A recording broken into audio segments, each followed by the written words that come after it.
San León Magno. Lo llaman Magno porque fue grande en obras y en santidad.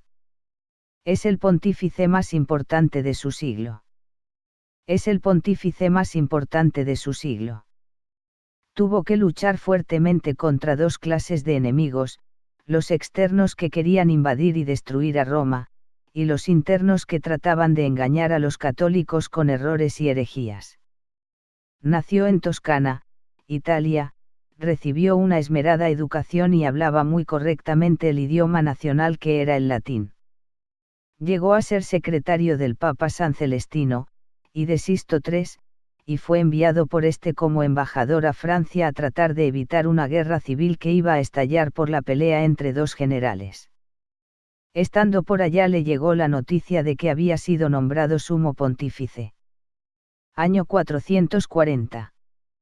Desde el principio de su pontificado dio muestra de poseer grandes cualidades para ese oficio. Predicaba al pueblo en todas las fiestas y de él se conservan 96 sermones, que son verdaderas joyas de doctrina. A los que estaban lejos los instruía por medio de cartas. Se conservan 144 cartas escritas por San León Magno. Su fama de sabio era tan grande que cuando en el concilio de Calcedonia los enviados del Papa leyeron la carta que enviaba San León Magno, los 600 obispos se pusieron de pie y exclamaron: San Pedro ha hablado por boca de León. En el año 452 llegó el terrorífico guerrero Atila, capitaneando a los feroces hunos, de los cuales se decía que donde sus caballos pisaban no volvía a nacer la hierba. El Papa San León salió a su encuentro y logró que no entrara en Roma y que volviera a su tierra, de Hungría. En el año 455 llegó otro enemigo feroz, Genserico, jefe de los vándalos. Con este no logró San León que no entrara en Roma a saquearla, pero sí obtuvo que no incendiara la ciudad ni matara a sus habitantes. Roma quedó más empobrecida pero se volvió más espiritual. San León tuvo que enfrentarse en los 21 años de su pontificado a tremendos enemigos externos que trataron de destruir la ciudad de Roma, y a peligrosos enemigos interiores que con sus herejías querían engañar a los católicos. Pero su inmensa confianza en Dios lo hizo salir triunfante de tan grandes peligros.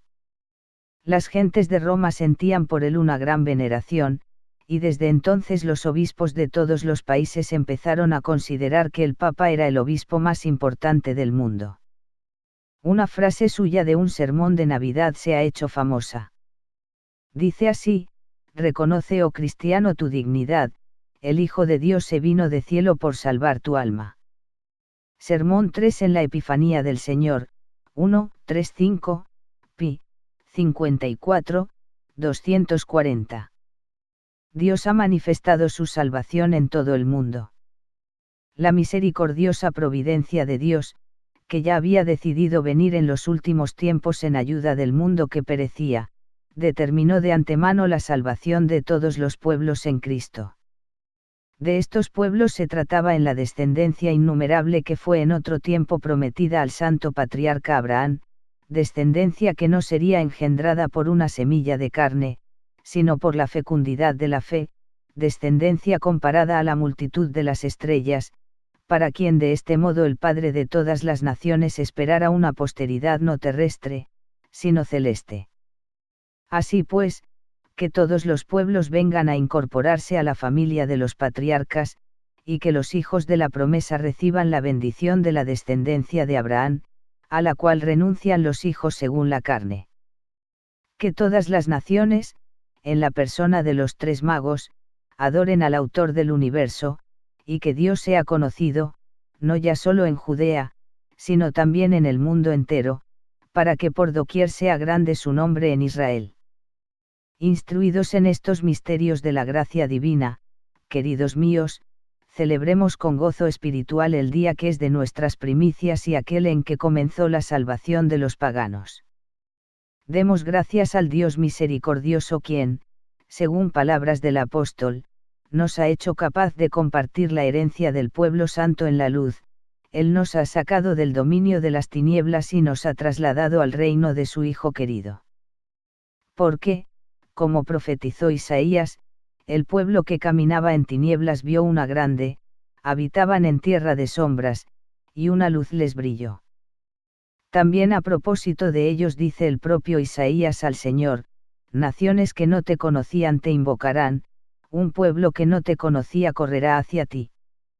Abraham vio este día, y se llenó de alegría, cuando supo que sus hijos según la fe serían benditos en su descendencia, a saber, en Cristo, y él se vio a sí mismo, por su fe, como futuro Padre de todos los pueblos, dando gloria a Dios, al persuadirse de que Dios es capaz de hacer lo que promete.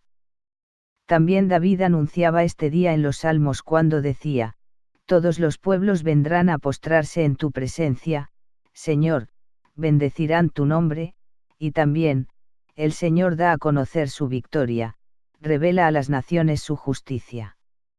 Esto se ha realizado, lo sabemos, en el hecho de que 3 magos, llamados de su lejano país, fueron conducidos por una estrella para conocer y adorar al Rey del cielo y de la tierra. La docilidad de los magos a esta estrella nos indica el modo de nuestra obediencia, para que, en la medida de nuestras posibilidades, seamos servidores de esa gracia que llama a todos los hombres a Cristo. Animados por este celo, debéis aplicaros, queridos míos, a seros útiles los unos a los otros, a fin de que brilléis como hijos de la luz en el reino de Dios, al cual se llega gracias a la fe recta y a las buenas obras, por nuestro Señor Jesucristo que, con Dios Padre y el Espíritu Santo, vive y reina por los siglos de los siglos. Amén. Lectura. La misericordiosa providencia de Dios, que ya había decidido venir en los últimos tiempos en ayuda del mundo que perecía, determinó de antemano la salvación de todos los pueblos en Cristo. De estos pueblos se trataba en la descendencia innumerable que fue en otro tiempo prometida al santo patriarca Abraham, descendencia que no sería engendrada por una semilla de carne, sino por la fecundidad de la fe, descendencia comparada a la multitud de las estrellas, para quien de este modo el Padre de todas las naciones esperara una posteridad no terrestre, sino celeste. Así pues, que todos los pueblos vengan a incorporarse a la familia de los patriarcas, y que los hijos de la promesa reciban la bendición de la descendencia de Abraham, a la cual renuncian los hijos según la carne. Que todas las naciones, en la persona de los 3 magos, adoren al autor del universo, y que Dios sea conocido, no ya solo en Judea, sino también en el mundo entero, para que por doquier sea grande su nombre en Israel. Instruidos en estos misterios de la gracia divina, queridos míos, celebremos con gozo espiritual el día que es de nuestras primicias y aquel en que comenzó la salvación de los paganos. Demos gracias al Dios misericordioso quien, según palabras del apóstol, nos ha hecho capaz de compartir la herencia del pueblo santo en la luz. Él nos ha sacado del dominio de las tinieblas y nos ha trasladado al reino de su Hijo querido. Porque, como profetizó Isaías, el pueblo que caminaba en tinieblas vio una grande, habitaban en tierra de sombras, y una luz les brilló. También a propósito de ellos dice el propio Isaías al Señor: naciones que no te conocían te invocarán, un pueblo que no te conocía correrá hacia ti. Abraham vio este día, y se llenó de alegría, cuando supo que sus hijos según la fe serían benditos en su descendencia, a saber, en Cristo, y él se vio a sí mismo, por su fe, como futuro Padre de todos los pueblos, dando gloria a Dios, al persuadirse de que Dios es capaz de hacer lo que promete. También David anunciaba este día en los Salmos cuando decía: todos los pueblos vendrán a postrarse en tu presencia, Señor, bendecirán tu nombre, y también, el Señor da a conocer su victoria, revela a las naciones su justicia. Esto se ha realizado, lo sabemos, en el hecho de que 3 magos, llamados de su lejano país, fueron conducidos por una estrella para conocer y adorar al Rey del cielo y de la tierra.